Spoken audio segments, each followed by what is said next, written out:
Assalaamu calaykum waraxmatullaahi tacaala wabarakaatuh. Magacaygu waa Yaxya Cali. Ku soo dhawaaw muuqaal cajiib ah. Maanta waxaynu ka hadli doonaa qiso aad iyo aad u qiimo badan. Qisadani waxay ku saabsan tahay nin iyo xaaskiisa.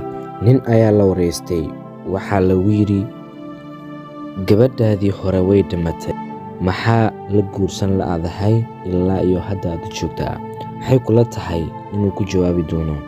Fadlan dhegahaaga iyo amaahi. Hadallada caadka waajiibka ah wuu ku jawaabay ninkan. Waxa uu yidhi, anigu waxaan doonayaa gabadhaydii ama xaaskaygii hore iga dhimatay mid la mid ah ayaan raadinayaa weli.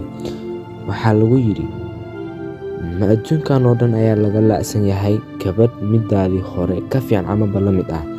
Waxa uu yidhi, haa, waa laga la'yahay.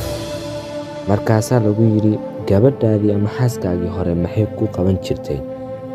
Waxa uu yidhi, waxay qaban jirtay lama soo koobi karo, in yar ka mid ah ayaan idin sheegaya. Waxa uu yidhi ninkii, anigu iyo xaaskayga abaalkay ii gashay abaal aad u weyn weeye.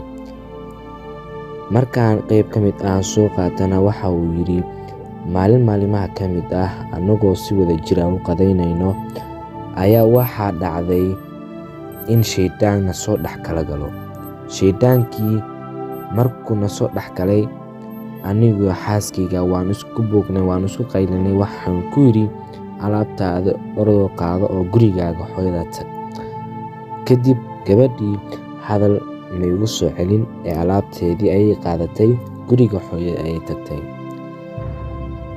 Toddobaad kadib waxaan is idhi, gabadhii ama zawjadeedii ayaan u xiisay. Waxaan is idhi, orodoo u tag oo guriga hooyadeeda u tag oo soo sasabo oo iska soo raaligeli oo gurigaa keenso. Waan baxay. Markaan gurigooda tagay oo aan albaabka garaacay, waxay iga furtay iyadii. Kadib dhabankayay iga dhungatay oo afkeedii ayay dhegteeda soo dhaweysay. Waxayna igu tidhi, soo dhawaaw, anigu hooyaday iyo aabbahay wax umaanan sheegin, adigu yaa wax lagaa dareemin. Markaasuu ku yidhi, sideen? Anigu waxaan yidhi, ninkayga safar ayuu ku maqan yahay, aniguna in toddobaad ayaan idinla joogayaa dee hooyo iyo aabbo. Saasaan u sheegay. Ninkii waxa uu yidhi, aad baan u ilmeeyay. Markaasuu yidhi, gabadh midaas la mid ah ayaan weli la ahay. Haddaba haddii aad gabarh tahay oo muuqaalkan ku soo gaaray, adigu ma tahay gabadhii aan ka soo sheekaynay camal? Haddii aad jawaabtaadu haa tahay, fadlan dhanka kommentiga nagu reeb. Waad ku mahadsan tahay daawashada.